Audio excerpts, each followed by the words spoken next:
Commander Hana Kim stood in the control room of New Seoul Station. Her coffee had gone cold hours ago, but she did not care. The screens in front of her showed something that should not exist. A ship was coming toward Earth, not just any ship. The computer said it was the UES Wanderer, but that was impossible. The Wanderer had disappeared 47 years ago. Hana had been just a child then, but everyone knew the story. 10,000 people had left Earth to start a new home in another galaxy. They had never come back. "Ma'am, the readings are getting stronger," said Taeho Park. He was the station's best science officer, but his voice shook as he spoke. "The ship is definitely the Wanderer." The computer matched the hull markings and engine signature. Hana walked to the main viewing screen. Space looked normal, just stars and darkness. But the sensors told a different story. Something was out there, getting closer every minute. "How is this possible?" she asked. "The Wanderer left for Andromeda. Even with the fastest engines, it would take hundreds of years to get back." "I don't know," Taeho said. He looked at his instruments again. "But there's something else. The ship's energy readings are strange. I've never seen anything like them before." So Jin Lee, the communications officer, turned from her station. Her face was pale. "Commander, I'm getting signals from the ship. But they're not normal radio signals. They're coming through channels we don't even use." "What kind of signals?" Hana asked. "Voice messages, but not in any language I know. The computer can't translate them, but—" So Jin paused.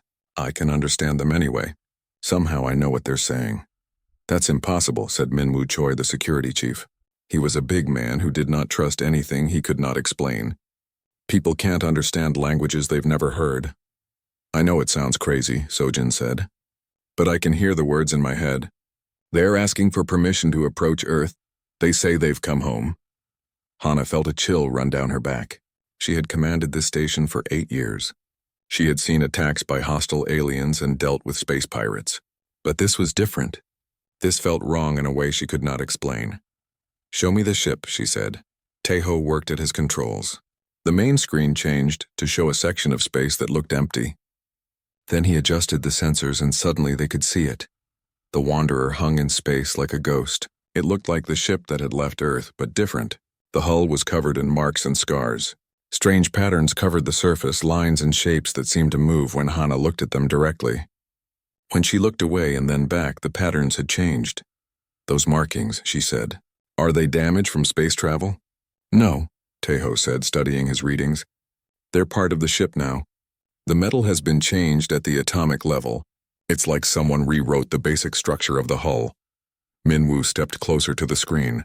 "What could do that to a ship?" "Nothing we know about," Taeho answered. The ship was getting closer. Hana could see more details now. Parts of the hull seemed to bend and twist in ways that hurt to look at. There were sections that appeared to be in shadow even though the sun was shining directly on them. "Commander," Sojin said, "I'm getting more messages. They say they have important information for Earth. They need to speak with our leaders." "Do they say what happened to them?" "Where they've been?" Hana asked. Sojin listened to her headset for a moment. Her face grew more worried. "They say they've been to places that exist between spaces. They met beings that live in the gaps between reality. And they say Earth is in danger." "What kind of danger?" Minwoo demanded. "They won't say. They just keep repeating that they need to warn us about something called the Architects." Hana had never heard that name before, but it made her feel afraid. She could see the same fear in her crew's faces.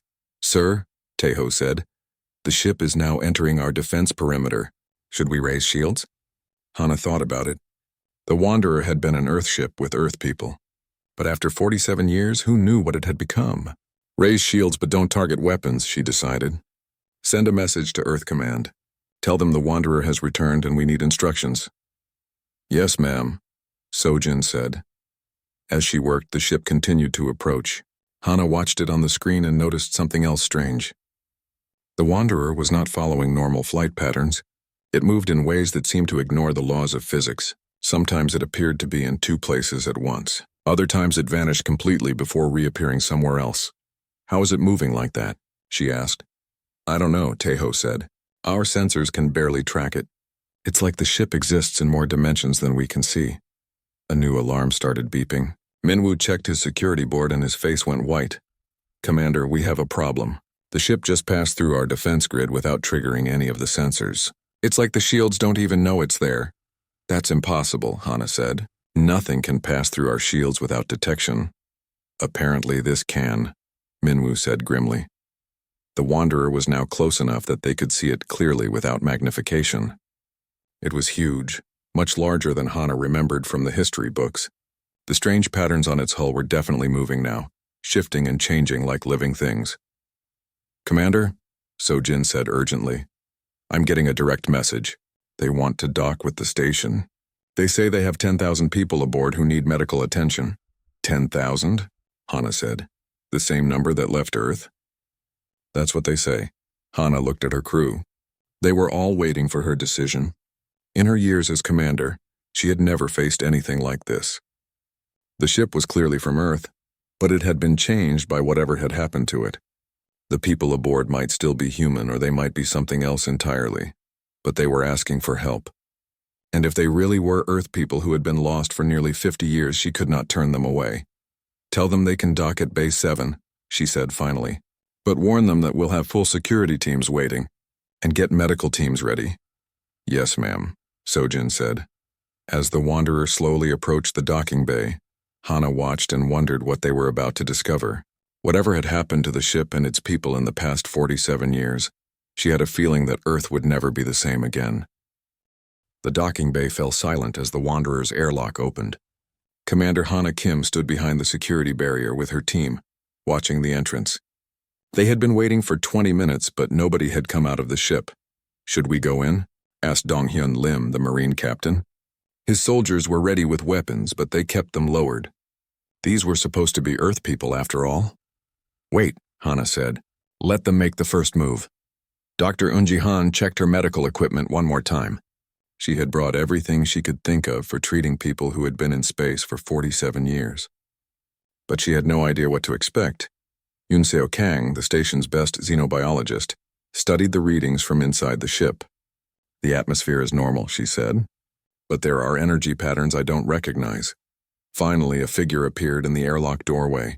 It was a man in an old Earth uniform, but something was wrong with the way he moved. He seemed to float rather than walk, and his outline was blurry, as if he was not quite solid.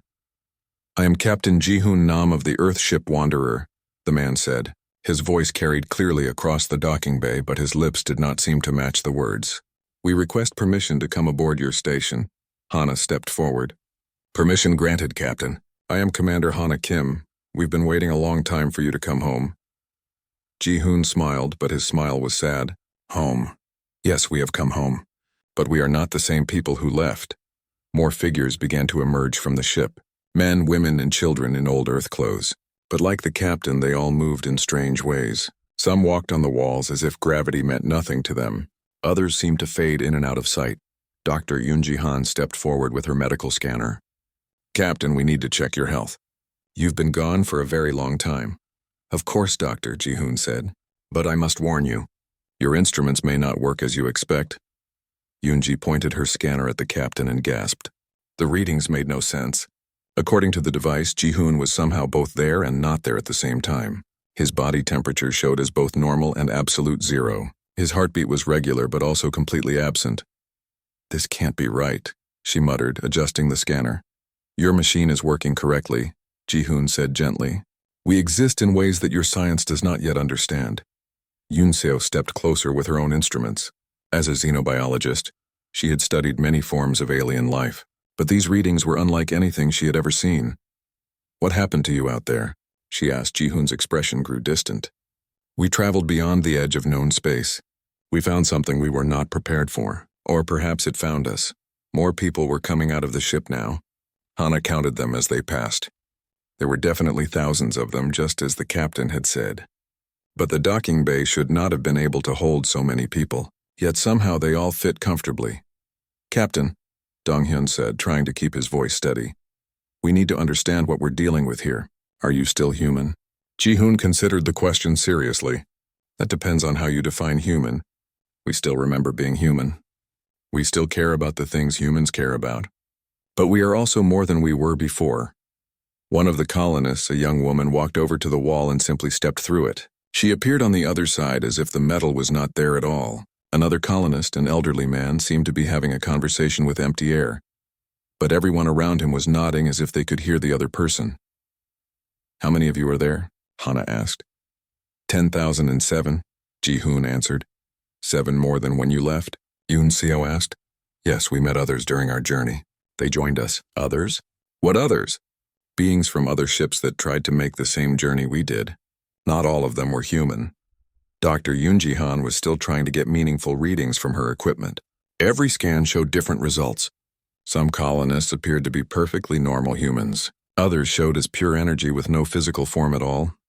Captain, I need to understand what's happening here, she said. Are these people sick? Do they need treatment? They are not sick in any way you would understand, Ji-hoon replied. They have been changed, as have I. We are still alive, but we exist in more dimensions than we did before. What does that mean? Dong-hyun demanded. His soldiers were getting nervous watching people walk through walls and fade in and out of existence. It means we can see and do things that normal humans cannot. We can travel through space without ships. We can exist in several places at once. We can speak directly to the forces that control reality. Hana felt a chill. The forces that control reality? We call them the architects. They are the beings who design the rules that govern how the universe works. They noticed humanity when we began traveling to other galaxies. And what did they think of us? Hana asked, though she was afraid to hear the answer. They were concerned. Most species that develop space travel destroy themselves within a few thousand years. The architects have seen it happen many times. They decided to test us. Test us how? They took our ship to places between dimensions. They showed us truths about existence that most minds cannot handle. They changed us to see if humanity could adapt and survive. Yoon-seo's instruments were picking up energy readings from all around the docking bay now. Captain, your people are affecting our station. Our equipment is registering impossible readings. We cannot help that, Ji-hoon said. We exist partially in other dimensions now. Your reality bends around us. One of the colonists, a middle-aged woman, approached Hana directly. As she walked, her feet did not quite touch the floor. Commander, the woman said, my name is Mik-young-bae. I was a farmer before we left Earth. Now I help maintain the barriers between realities. We need to speak with your leaders urgently. About what? Hana asked. The architects are coming to Earth. They want to give humanity the same test they gave us. But this time the test will involve your entire planet. Dr. Yoon Ji-han looked up from her scanner with wide eyes. Commander, I'm detecting quantum fluctuations throughout the station. These people are changing the basic structure of space around them just by being here.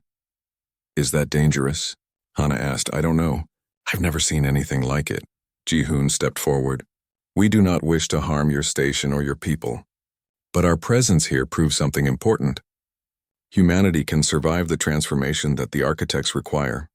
We are the evidence. What transformation? Dong-hyun asked. The next step in human evolution. The architects believe that species must evolve beyond physical existence to avoid destroying themselves and others. They want to change all of humanity the way they changed us. And if we refuse? Hana asked. Ji-hoon's expression grew very sad. Then they will remove humanity from existence, just as they have done with other species that failed their test. The docking bay fell silent except for the hum of the station's systems. Hana looked at her team and saw her own fear reflected in their faces. They had hoped the return of the Wanderer would be a celebration. Instead, it was a warning about the end of the world. How long do we have? She asked quietly. The architects move according to their own timeline, Mik-young-bae answered. But they are already watching Earth. We estimate you have perhaps 1 year before they arrive to begin the test. 1 year to prepare for the end of humanity as we know it? Hana said. Or the beginning of something greater, Ji-hoon said. The choice, Commander, will be yours to make. 3 days had passed since the Wanderer docked at New Seoul Station. The ship's presence had changed everything. Equipment throughout the station gave strange readings. People reported having dreams that felt more real than waking life.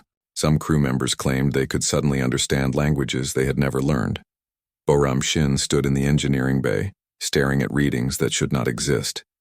She was the station's best quantum engineer, but the Wanderer's technology made no sense to her. The ship's engines don't follow any known physics, she said to Hyun Ki-jang, the station's philosopher. They seem to run on principles we haven't discovered yet. Hyun Ki studied the data on the screen. As someone who spent his time thinking about big questions, He was trying to understand what the colonists' transformation meant for humanity. Maybe the question is not how their technology works, he said. Maybe we should ask what it means for us to become something beyond human. I don't like it, Boram said. These people walk through walls and exist in multiple places at once. That's not human. But they still care about the same things humans care about, Hyun-Ki pointed out. They came back to warn us about danger. That seems very human to me. In another part of the station, Nareo was working with the colonists' communication systems. As the station's specialist in alien languages, she was trying to understand how the transformed humans could speak directly to reality itself. One of the colonists, a man named Jae-Sung Kim, was helping her. He had been a simple mechanic before the transformation, but now he could communicate with machines by touching them. It's not really speaking, Jae-Sung explained as he placed his hand on a computer terminal. Immediately, data began flowing across the screen without anyone typing anything. It's more like becoming part of the thing you want to talk to. But how? Narey asked. How can you become part of a machine? Everything in the universe is connected, Jae-Sung said. The architects showed us how to see those connections. Once you can see them, you can use them. Narey watched in amazement as Jae-Sung made the computer do things it was not designed to do. Programs ran that had never been installed. Data appeared from sources that did not exist. Meanwhile, Junseo Ryu was meeting with Captain Ji-Hoon Nam in the station's conference room. As a military strategist, Junseo wanted to know about Earth's defenses against these architects. Can we fight them? Junseo asked directly. Ji-Hoon shook his head sadly. How do you fight beings who exist outside of space and time? How do you shoot at something that is everywhere and nowhere at once? There has to be something we can do. There is. We can prove that humanity deserves to survive. How? Ji-Hoon gestured, and suddenly the conference room changed. The walls became transparent and Junseo could see through them into space, but it was not normal space. He could see layers of reality stacked on top of each other like pages in a book. The architects exist in all of these layers at once, Ji-Hoon explained. They can see every possible future for humanity.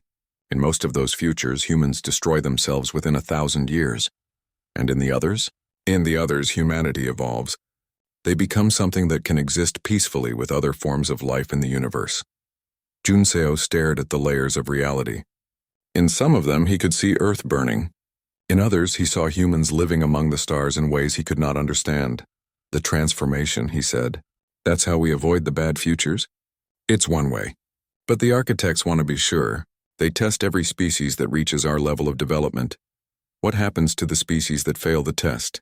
Ji-Hoon was quiet for a long moment. Would you like to see? Before Junseo could answer, the view changed. Now he was looking at a dead solar system.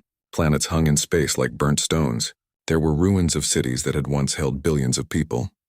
The Vorthon Empire, Ji-Hoon said quietly. They refused the test. They thought they could fight the architects. How long ago? 50,000 years. The architects removed them from existence so completely that most of the universe has forgotten they ever existed. Junseo felt sick.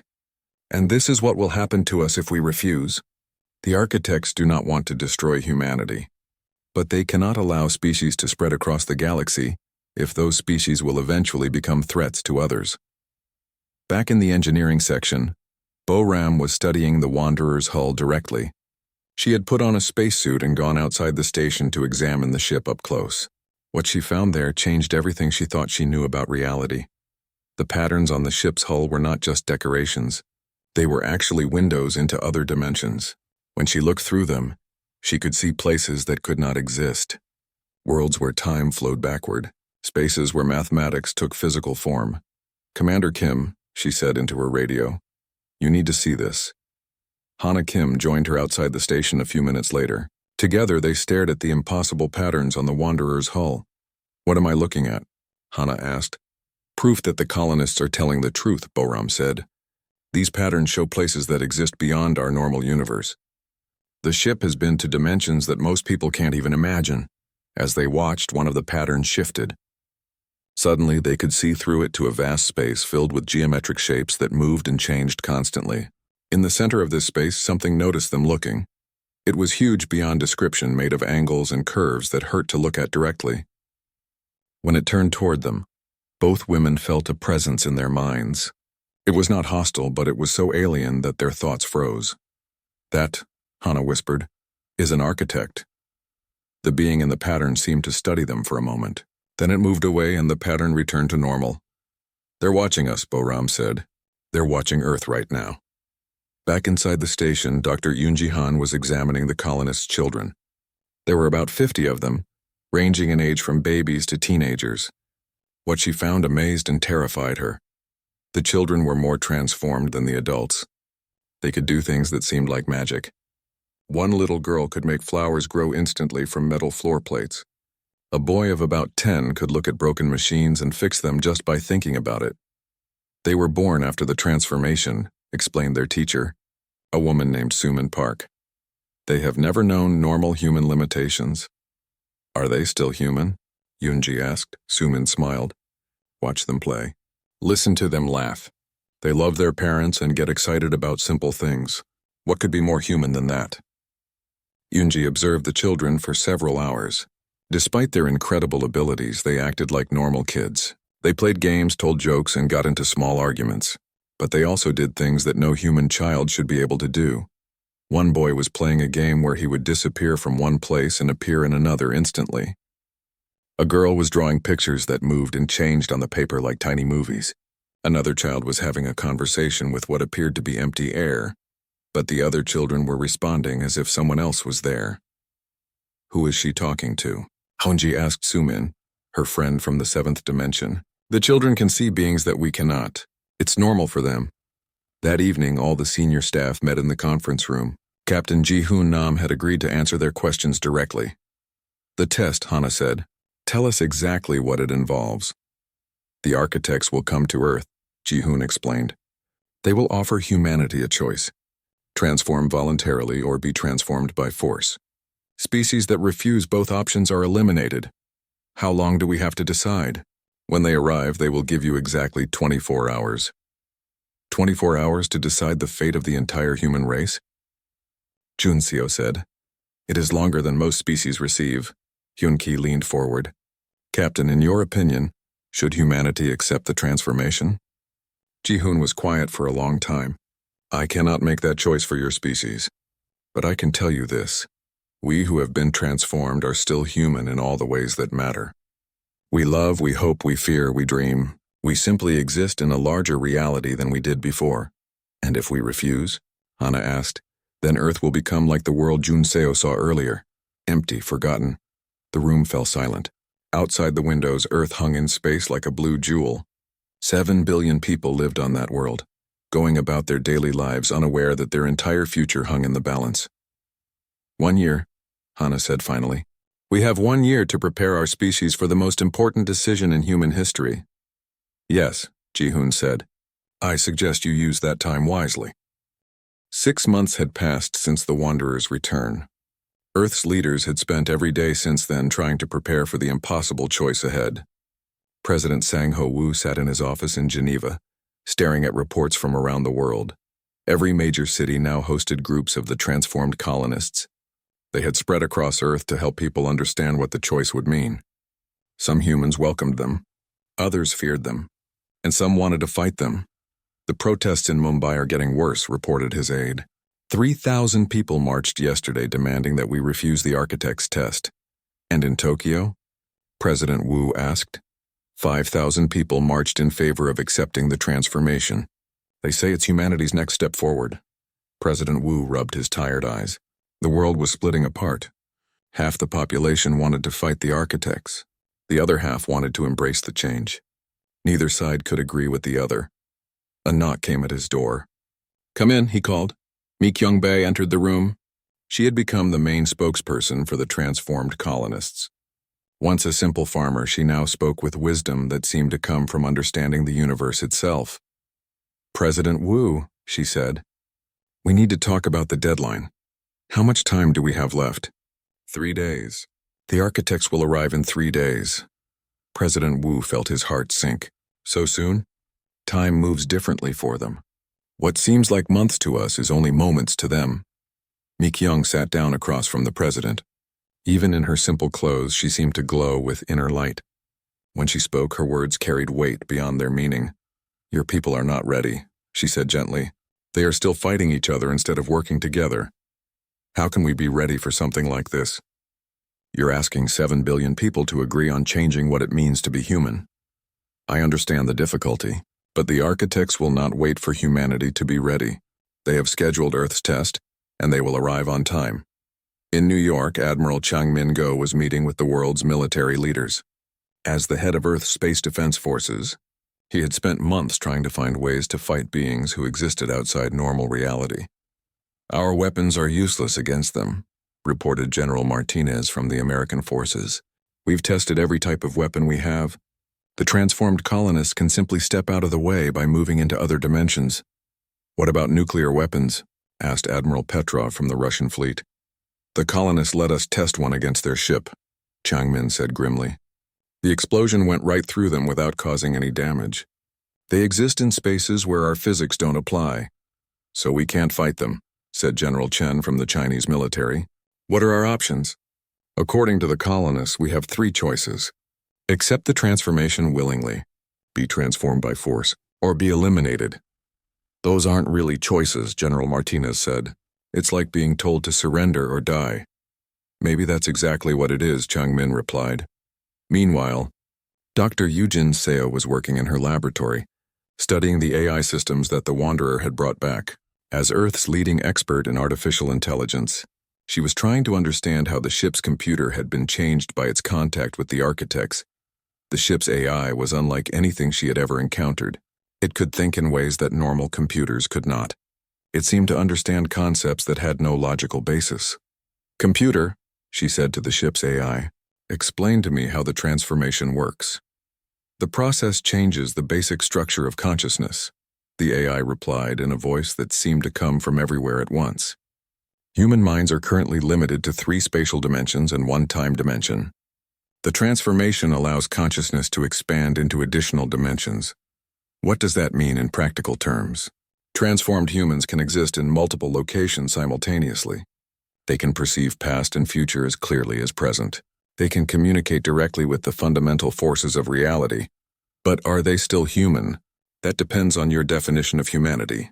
If humanity is defined by the ability to love, to hope, to dream, and to grow, then yes. If humanity is defined by biological limitations, then no. Yujin stared at the computer screen. What do you think we should do? I am not programmed to make such decisions for organic beings. But I can tell you that the universe is much larger and more wonderful than humans currently understand.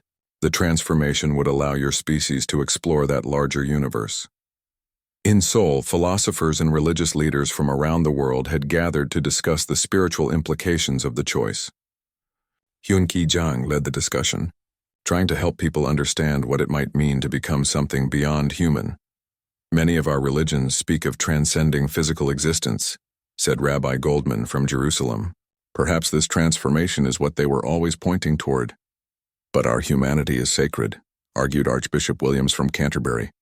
To change it might be to lose our souls. The transformed colonists still seem to have souls, pointed out Imam Hassan from Cairo. They show compassion, wisdom, and love. These are spiritual qualities. But they can do things that only God should be able to do, Archbishop Williams replied. They can exist in multiple places at once, see through time, and speak with the forces of creation itself. Maybe, said Buddhist monk Tikkun from Tibet, the problem is not that they can do these things. Maybe the problem is that we think such abilities belong only to God. The debate continued for hours. Some religious leaders saw the transformation as humanity's spiritual destiny. Others saw it as a dangerous rejection of human nature. None could agree on what choice their faiths demanded.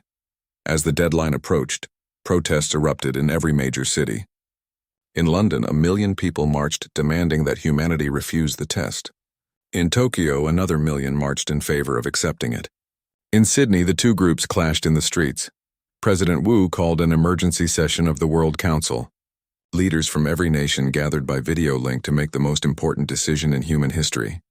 We have less than 24 hours, President Wu announced. The architects are approaching Earth as we speak. We must decide now what answer to give them.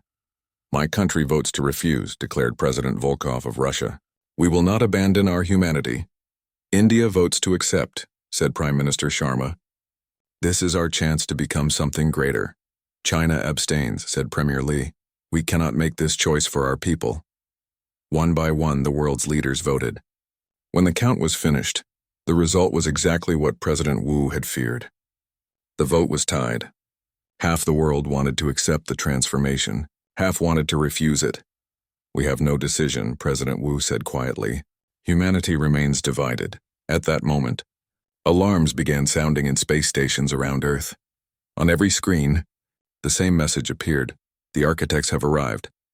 High above Earth's atmosphere, space itself began to change. Reality twisted and folded as beings from higher dimensions entered normal space. They were too large and complex for human eyes to see directly, but their presence could be felt by every living thing on the planet. The lead architect's voice spoke directly into the minds of every human on Earth, humanity. Your testing period has ended. You must now choose your path forward. Will you accept voluntary transformation into a higher form of existence? Will you submit to forced transformation? Or will you maintain your current limitations and face removal from this universe? President Wu looked around the council chamber at the faces of world leaders. Fear, confusion, and anger stared back at him. We need more time, he said aloud, hoping the architects could hear him. Time is a dimension we control, the architect replied. You have been given sufficient opportunity to choose. What is your answer? The world held its breath. 7 billion people waited to learn their fate, and their leaders had no answer to give. In space stations around Earth, alarms continued to sound. The architects waited with infinite patience for humanity's response to the most important question the species had ever faced. The future of the human race hung in the balance, and no one knew what to say. The silence stretched across Earth as humanity faced its impossible choice. In the World Council chamber, President Sang-Ho Wu stared at the divided votes on his screen. Half for transformation, half against. No clear answer for the architects who waited above. Then a voice spoke up from the back of the chamber. Sir, may I suggest something? Everyone turned to see In-Suk Kim, a young engineer who had been working with the transformed colonists for the past 6 months. She was only 25 years old and had never addressed the World Council before. Ms. Kim, President Wu said, this is not the time for... Please, In-Suk interrupted. I think there might be a third option. The architect's voice filled the chamber again. Speak, young human. We will listen. In-Suk stepped forward, her hands shaking but her voice steady. You've given us a choice between staying the same or all changing together. But what if we do both? Explain, the architect said. Humans have always been diverse. We speak different languages, follow different beliefs, and live in different ways. What if some of us transform while others stay human? That way we keep what makes us human while also becoming something more. Murmurs filled the chamber. The world leaders looked at each other with surprise. It was such a simple idea that no one had thought of it. This is impossible, declared President Volkov. A species cannot be two different things at once. Why not? Asked Quan Ho Lee, an elderly philosopher who had been quietly listening. Humans are already many different things. We are scientists and artists, soldiers and teachers, young and old. Why can't we also be transformed and unchanged? The architect was quiet for a long moment. When it spoke again, its voice seemed puzzled. In all our observations of developing species, none have suggested this approach. Most species seek unity and uniformity. Why would humans choose to remain divided? In-Suk smiled. Because division is what makes us strong. When humans face problems, we solve them in different ways. Some use logic, others use creativity. Some are bold, others are careful. Our differences help us find solutions that no one person could discover alone. But how would this work practically? Asked Prime Minister Sharma from India.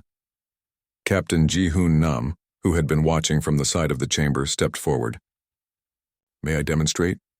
He nodded to Mi-Kyung-bae, who had been standing near the back. She walked over to In-Suk and held out her hand. Ms. Kim has been working with us for months, Mi-Kyung said. She has learned to partially transform herself while staying human. In-Suk took Mi-Kyung's hand. Immediately she began to change. Her outline became blurry, and she seemed to exist in two places at once. But unlike the full colonist, she was still clearly human. I can see into other dimensions, In-Suk said, her voice filled with wonder. But I can also see this room clearly. I'm both transformed and human at the same time. The architect's presence seemed to focus on In-Suk with intense interest. Show us more. Insuk closed her eyes and concentrated. Suddenly, she was standing in 3 different places in the chamber simultaneously. In one place, she looked completely normal. In another, she glowed with inner light like the transformed colonists. In the third, she appeared to be made of pure mathematical equations. "This is remarkable," the architect said. "You maintain your essential human nature while gaining access to higher dimensions." "Exactly," Kwan Ho Lee said. "In Korean philosophy, we have a concept called Jung. It means finding harmony between opposing forces. Humans don't need to choose between being human and being more than human. We can be both." The world leaders stared in amazement as Insuk demonstrated her partial transformation. She could walk through walls like the colonists, but she could also sit in a normal chair and drink coffee like any person. "How many people could do this?" President Wu asked. "Anyone who wants to," Mi Kyung replied. "The transformation doesn't have to be all or nothing. Humans can choose their level of change." Jiwon Park, a volunteer from Seoul, stepped forward. "I'd like to try." Captain Ji-hoon Nam placed his hand on Jiwon's shoulder. Slowly, Jiwon began to change. But instead of becoming fully transformed like the colonists, he became something in between. He could still speak normally and move like a human, but he could also see through walls and understand languages he had never learned. "It's incredible," Jiwon said. "I can feel the connections between all things, but I still feel like myself." More volunteers came forward. A teacher from Brazil, a farmer from Kenya, a doctor from Australia. One by one, they underwent partial transformation. Each person changed differently, keeping the human qualities they valued most while gaining new abilities. The architect watched this process with what seemed like fascination. "This is unprecedented," it said. "No species has ever found a way to exist in multiple states of evolution simultaneously." "Because no other species is like humans," Insuk said proudly. "We've always been about diversity and choice. Why should evolution be any different?" Seung-hwan Choi, the lead architect, began to manifest more clearly in the chamber. It appeared as a constantly shifting geometric pattern that somehow conveyed intelligence and curiosity. "Your solution creates new possibilities," Seung-hwan said. "Species that transform completely lose their original perspective. Species that refuse transformation cannot grow. But a species that does both keeps the best of both worlds," Kwan Ho Lee finished. "Transformed humans can explore the universe and help other species. Unchanged humans can continue developing in their own ways. And humans like Insuk can serve as bridges between the two groups." "What about the dangers you were worried about?" President Wu asked. "The reason you test species in the first place? A species that chooses diversity over uniformity is less likely to become a threat," Seung-hwan admitted. "Diverse species tend to solve problems through cooperation rather than conquest." The other architects began to communicate with Seung-hwan in ways that hurt human minds to perceive. Finally, Seung-hwan spoke again. "We have reached a decision. Humanity will be permitted to pursue this hybrid path. Some humans may transform completely. Others may remain unchanged. Still others may choose partial transformation. All paths will be accepted." Cheers erupted in the chamber and around the world. Humanity had found a uniquely human solution to an impossible problem. "There is one condition," Seung-hwan added. "Humanity must help other species who face similar tests. Your ship, the Wanderer, will serve as an embassy between dimensions. You will use your diverse perspectives to help others find their own solutions." Captain Ji-hoon Nam smiled. "We would be honored to accept that responsibility." Over the following months, Earth became something entirely new. About 30% of humans chose some level of transformation. 20% became fully transformed like the original colonists. 10% became partially transformed like Insuk. The remaining 70% stayed completely human. But they worked closely with the transformed humans on projects that benefited everyone. Cities began to change as architecture adapted to people who could walk through walls and exist in multiple dimensions. Schools taught both normal subjects and interdimensional mathematics. Families included both human and transformed members who loved each other despite their differences. The Wanderer was rebuilt as humanity's first interdimensional ship. It carried crews of both transformed and normal humans to other worlds where species faced the architect's test. Time after time, the diverse human crews helped other species find solutions that the architects had never considered. Children born after the transformation grew up in a world where diversity was literally written into the laws of physics. Some could fly, Others could think at the speed of light, and still others were perfectly normal humans who contributed their own unique gifts. In Seoul, In-suk Kim had become the head of the new Department of Dimensional Relations. She worked with both human governments and the architects to develop new policies for interdimensional cooperation. The funny thing, she told Kwan-ho Lee during one of their regular meetings, is that the architects learned as much from us as we learned from them. How so? The old philosopher asked. They had always thought that evolution meant choosing one path and following it completely. We showed them that evolution can mean choosing multiple paths and following all of them at once. Kwan-ho smiled. Very human. We've never been good at following just one path. Above Earth, the architects continued to watch, but now they watched with curiosity rather than judgment. Humanity had become something unprecedented in their experience, a species that grew stronger through diversity rather than unity. And in playgrounds around the world, children played games that would have been impossible a year before. Some floated in the air while others ran on the ground. Some spoke to invisible friends from other dimensions while others built sandcastles that existed in normal space. They were all human. They were all different. And they were all exactly what humanity was meant to become. The Wanderer set course for its next mission, carrying its diverse crew toward another species facing the choice that humanity had learned to transform. The universe had become a larger place, but it had also become a more hopeful one. Humanity had not just survived the test. They had changed the test itself, and in doing so, had given other species new hope for their own futures. The human solution had worked.